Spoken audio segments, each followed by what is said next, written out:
All right, what's going on, guys? It's your boy, the Bum Man with Bum Man Entertainment. It's your first time here. Go ahead and please hit that subscribe button. If not, go ahead and like the video. Throw some comments in there. I love getting the feedback, positive or negative. Let's go ahead and subscribe. I got about 80-90% of people still watching my channel that are not subscribing. Go ahead and hit that subscribe button so I can get better content out for you guys. So what we want to talk about today is I am going to go ahead and start my second LGD 4033 cycle. Now, not my second in my lifetime, but my second back-to-back. I've ran it about 3 or 4 times now so far, but I started like 3 or 4 years ago as well, and I would do 1 cycle a year, or maybe 2 cycles a year. That's not much. It's a lot of off time, so I would make gains, but then I would kind of level out because I wasn't taking anything the whole rest of the year, or I would get sick, or something would happen where, I would kind of just level off.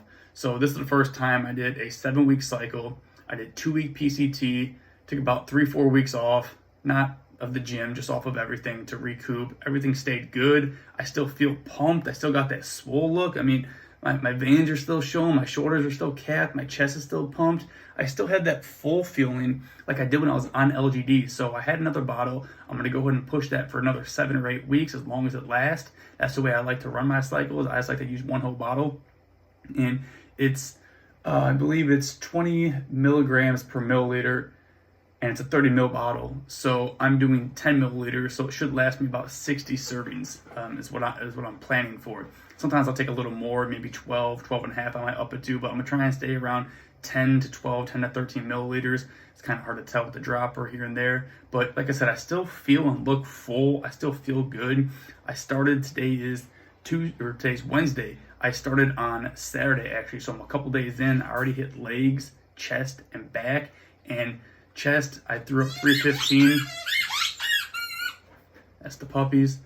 I threw up 315 for 6, so I'm still on it. That's where I actually left off, hitting that for like 3 to 5 when I was on my last cycle, and I hit it for 6, and I threw on 335 for 2. So that was just this first week, 2 days on it, and I'm already feeling good. My back is extremely sore from yesterday's workout. So if you want, stick around, stay tuned. This is going to be episode 1. I'm going to try and get an episode out per week, maybe 2 per week, to try and break it up. So I can get the first half of my workout weekend, then the second half, because I take Wednesdays off, so it'll split my week up like that. But you're going to want to stick around. I'm going to try and push over 200 pounds. Right now I weighed in at about 191, 193 the past couple of weeks. I've been waking up and weighing in at. So we'll see if we can get over 200. I'm going to try and eat heavy, eat big to get big. But we're going to see if my weight keeps going up, if my size goes up, and, if we get another positive result out of this one. A lot of people tried saying that the company I'm using is trash. I mean, I got good gains. I feel it already. I see the results. And the one reason I would say I didn't have, I didn't gain 20 pounds like some people say, is because I'm already a bigger guy. So, I've been working out since I was 16. I'm 29. So I already have 10, 15 years of workout experience where I built up my body, built up my fucking gains. So for someone, SARMS work best for people that, in my opinion, that are just starting to work out, because when you just start working out, your strength is going to exponentially increase. And then after you work out for 5-10 years, you're going to, your bench is only going to increase 5-10 pounds, every year or so. In the beginning, you're going to start off benching 135, and by the end of that year, you're probably up to 225, 250. I mean, the first year, people think, oh, wow, I'm getting so strong. It's crazy. That's just what happens when you work out. Your body has to get accustomed to it, and you got to get to your max limit potential before you actually start growing. That's why some people say I should have gained more. I gained a stout amount of weight. I kept all of it. I feel great when I'm on it, and my fucking lift went way up. So, all in all, it was a good run for me. I'm happy with it. I'm satisfied. I'm proud. Hopefully, the same thing happens this time. Because I'm 191, 193. We're gonna see if I can get over 200. I've never been over 200 in my life, but another thing I'd like to really quick talk about is my chest and pecs have always been larger. I got asked in one of my comments if I have gyno and if I have symptoms of gyno because it looks like it, and someone else said my chest looks fucked up. No, I mean, I can flex it. There's not any fat there. It's all muscle. I just always had larger pecs. when I was going through puberty in like 6th, 7th, 8th grade, I actually did start getting, I guess you can say it was gyno. I don't know. I mean, this is before I even started working out. This is when I was going through puberty. I started getting breast tissue, like what females would get. My chest was growing unevenly, and I started getting breast tissue that looked like I actually had boobs when I was, a little skinny 80, 90 pounder 7th grader. I have some pictures buried somewhere. I'll have to try and find them maybe and post them, but I actually have like man tits. Now, went to the doctor because we thought it might have been cancerous or something like that, because I had all this extra tissue on my chest and it was uneven. It was like lumps almost.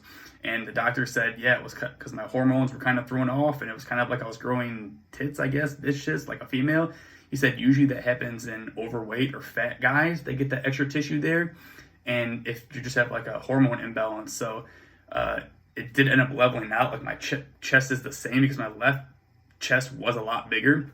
And it probably would have been a problem if I didn't start working out. But I started working out, and all that tissue, I feel like I turned into muscle. So from a side view, you can see my chest is big. It's not gyno. I mean, it's all muscle. I can flex all of it. It's all hard and intense. I mean, there's like no, just a little skin. You can barely pull off it, you see. So my chest always has been bigger, which that's why I always favored my triceps and my chest. So it might look like, I have gyno or bitch tits, whatever you want, but it's all muscle. I can flex all of it. So definitely no symptoms. I did used to have my nipples pierced too. So, and they've always been a little bit wider and stretch out since my chest kind of, all the extra tissue, and then focusing on chest and benching so much, my chest did flare out. So my nipples kind of got stretched a little bit, and having them pierced.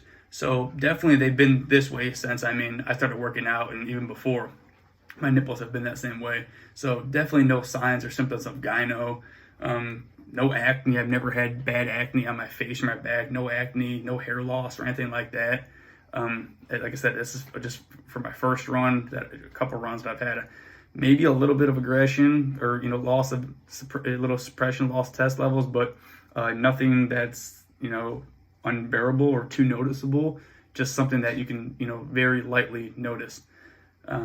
So like I said, we're going to go ahead and hit it into our second cycle back to back.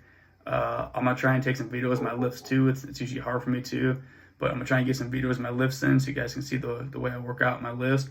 But like I said, if you made it this far and you're sticking around, you want to stay up to date with the weeks and how my progress is going, please go hit that subscribe button. So I'll see you guys next time. Sun's out, buns out, baby.